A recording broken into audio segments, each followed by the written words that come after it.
Hello and welcome, it's Barbara from Vienna, Austria, and this has been a requested video, and I'm hoping that this will be interesting for anybody who's wanting to start out with their own crafting channel, or if you're just interested in seeing how I film my videos. So the contents for today's video we'll start out with the filming process, then how I transfer my files, how I create my thumbnail and title. Next, we're going to talk about how I edit and which program I use. Then how I insert my music. Next, how I export my video. Then we'll talk about what goes into the description box of the video. And lastly, about monetization and is it worth it. So let's start right off with the filming. So usually this is my setup. So I'm working here on my dining room table. I don't have my extra studio, unfortunately. So as you can see here, I'm filming with my phone. So I currently have an iPhone 8 Plus, but I've also been filming with my iPhone 6 before that. And I have my iPhone mounted on this iPhone or phone slash tablet mount, which is really nice. It has a bendable arm, so you can put it into any position you like. So this is really nice. It's mounted to my table.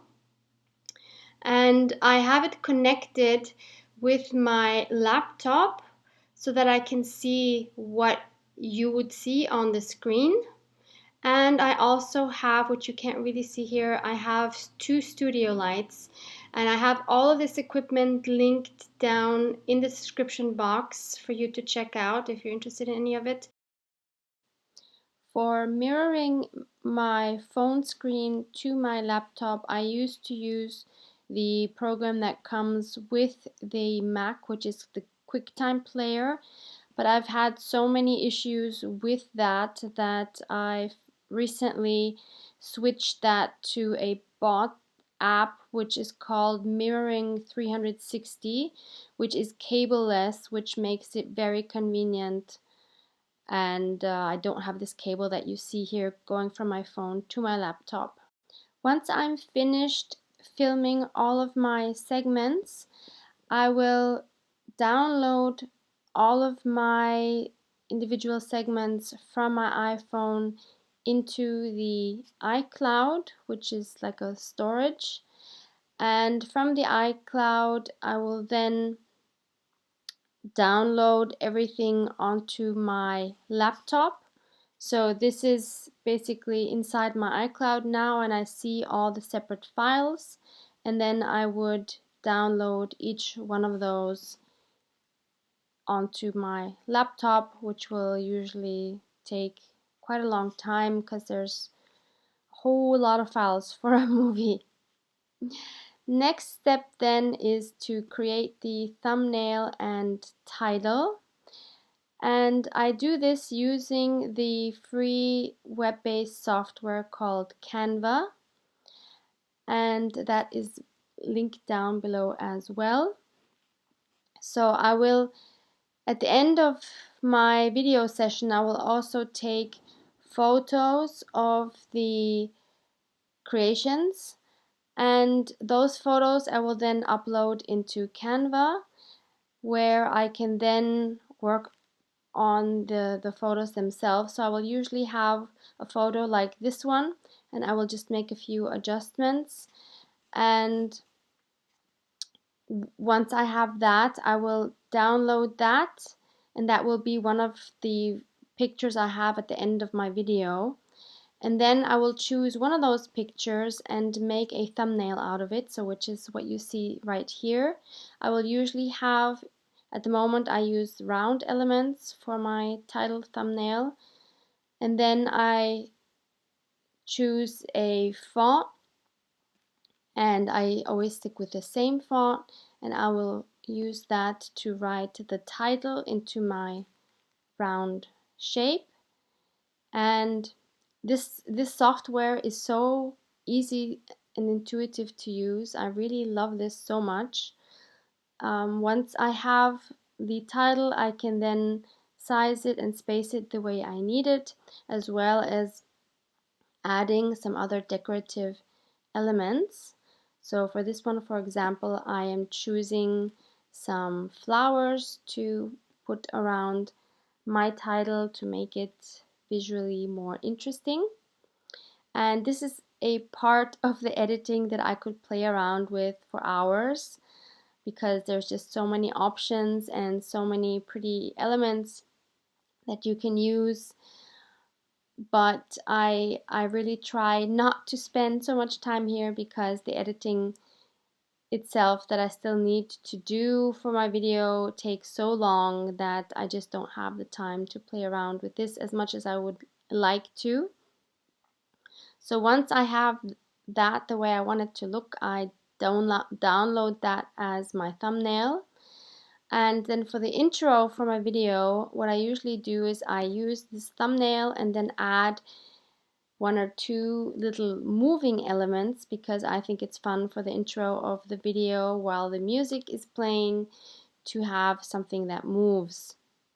So then I look at all the what they call stickers to find something that would suit this particular layout, and then position them in the way I like it, and then download that as a little movie, which I can then also insert in with the other elements of my video. There is also a pro paid version of this software, but I totally don't think it's necessary, because the free elements that it has are sufficient for everything that I would need, for example.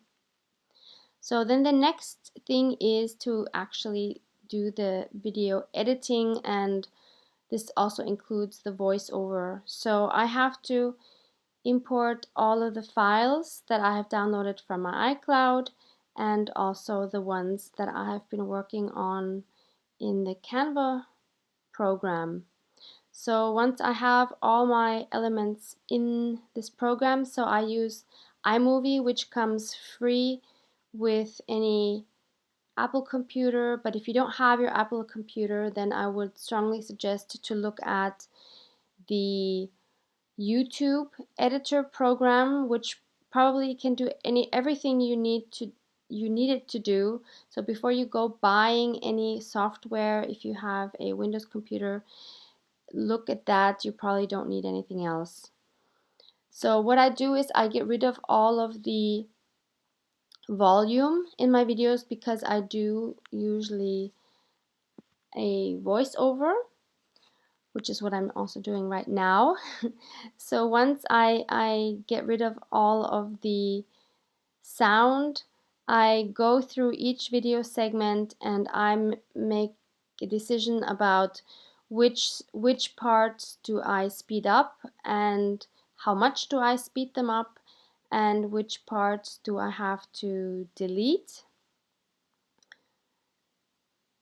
So that takes quite some time.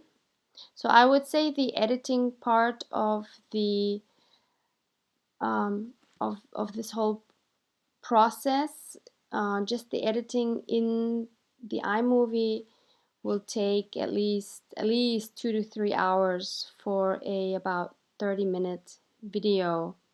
So once I have all the footage in my iMovie, I usually have about an hour, between an hour and an hour and a half worth of footage, which will then be compromised down to usually around 30 minutes.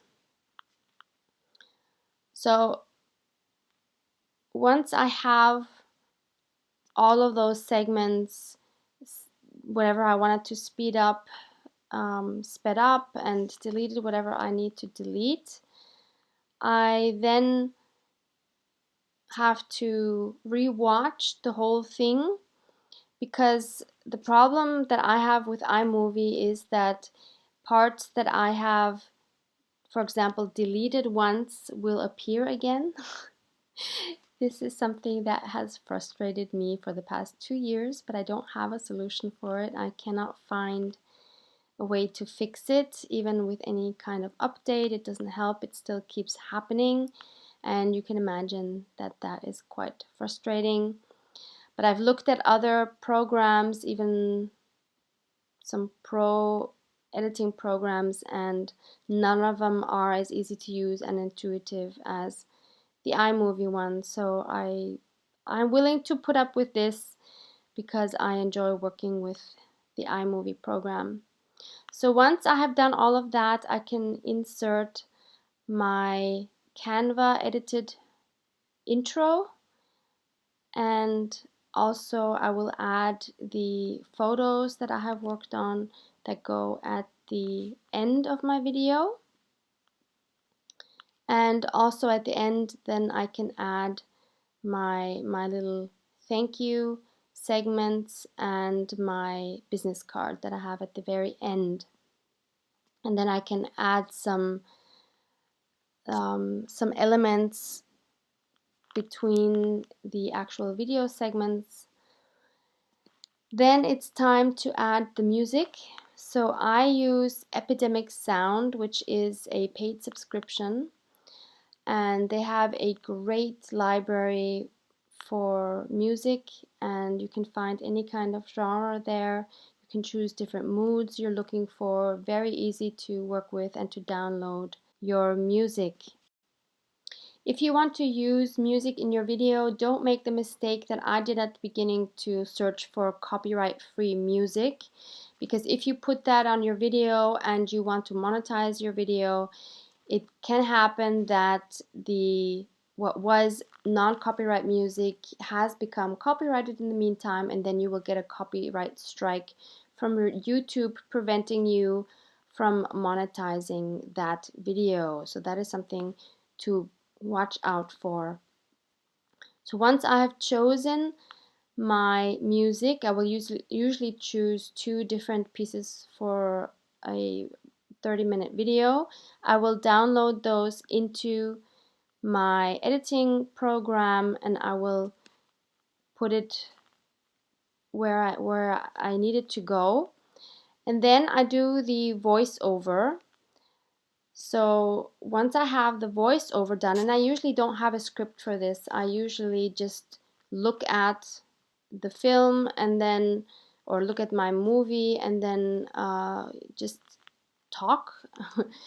And once I have the voiceover and the music in there, I need to adjust the music levels, because the volume levels, because wherever I don't speak, so I have, for example, I have like 10 or 15 seconds maybe where I'm showing something in the video but I'm not actually talking, I do like to have the music a little bit louder so that it's not just silent in the video. So I have to go through the whole video to adjust those levels accordingly to wherever there are pauses in my speech.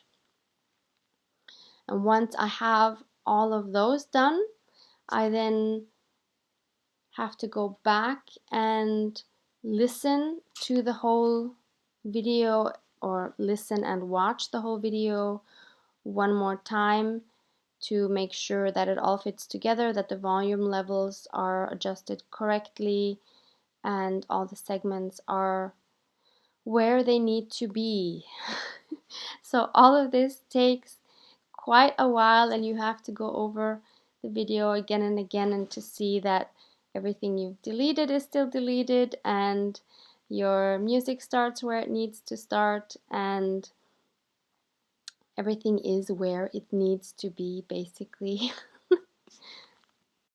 So once everything is done, I then have to export my movie onto YouTube. So from iMovie, there is a very easy way to do that, and that takes anywhere between 1 to 3 hours. Of course, if you edit your video in YouTube directly, then you don't need this step. So then I can start working on the description box.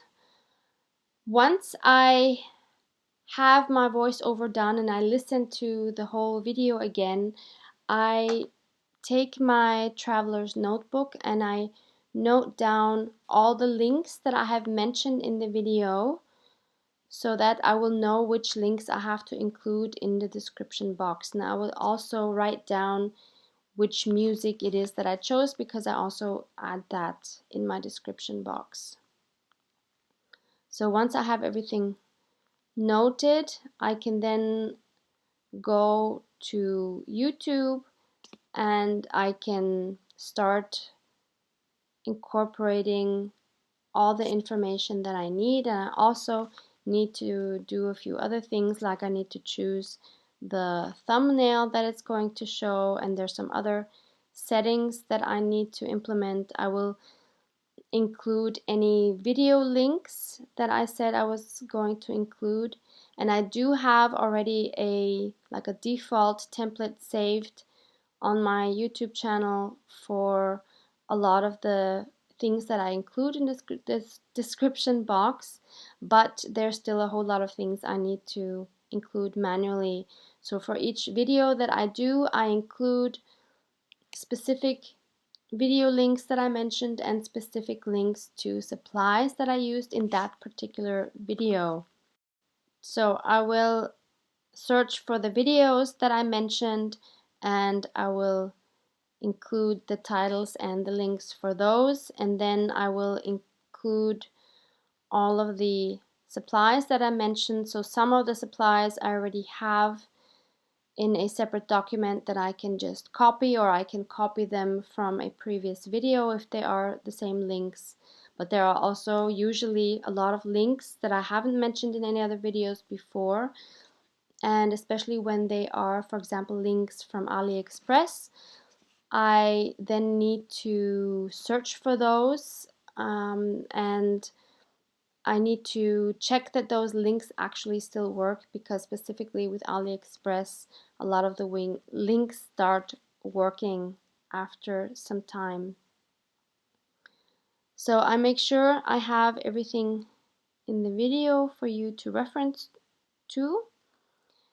And I also, of course, have to include a description of what is this video about, and I will also include I will include the name of the music that I include, and I have to include things like tags and is it suitable for children, and yeah, all of those things.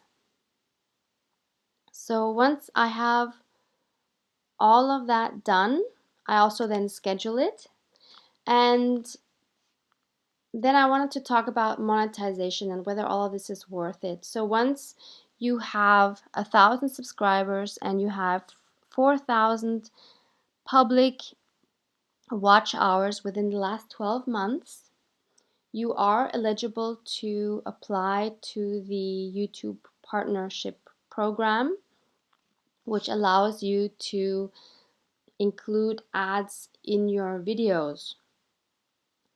So once you have been approved, and that's a whole process and everything, then you can start doing that, and you can then decide yourself how many ads and when you want your ads to run in your video, and through that you will get a little bit amount of money.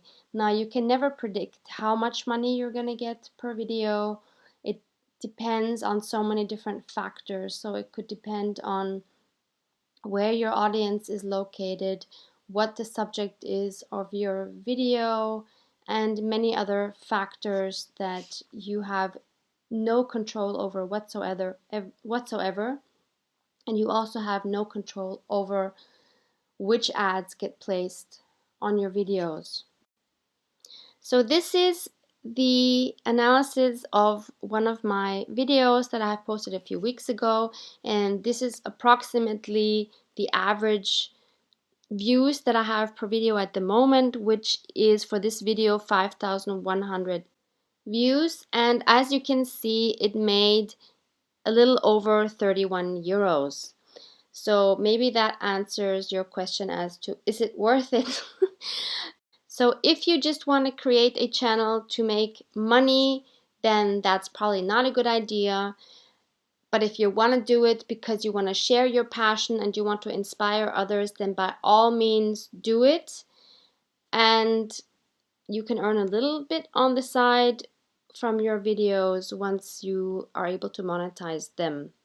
Now, to give you another comparison, this video is my most popular video, which currently has over 88,000 views, and you see it made a whopping 249 euros. So you're not gonna get rich with making craft videos if you don't have an insane number of subscribers and with that views, because the subscribers themselves will not make any money. It's the views that are what counts. So yeah, I can only really advise you, make a channel for inspiring others and to share your passion and to be a part of this amazing community. Enjoy the comments. That's what I really do. For me, it's all worth it because of the interaction with you and the comments that we write back and forth. That is what I get out of it. It's definitely not the money. So please take that into consideration when you're thinking about creating your own channel and monetizing it. It takes a lot of time and passion to keep up such a channel. So I hope this was worthwhile for you. I hope it gave you some insights into what it means to have your own channel. So thank you so much for watching, and if you enjoyed this video, please give it a thumbs up and subscribe if you haven't, if you want to see more videos. Take care. Bye.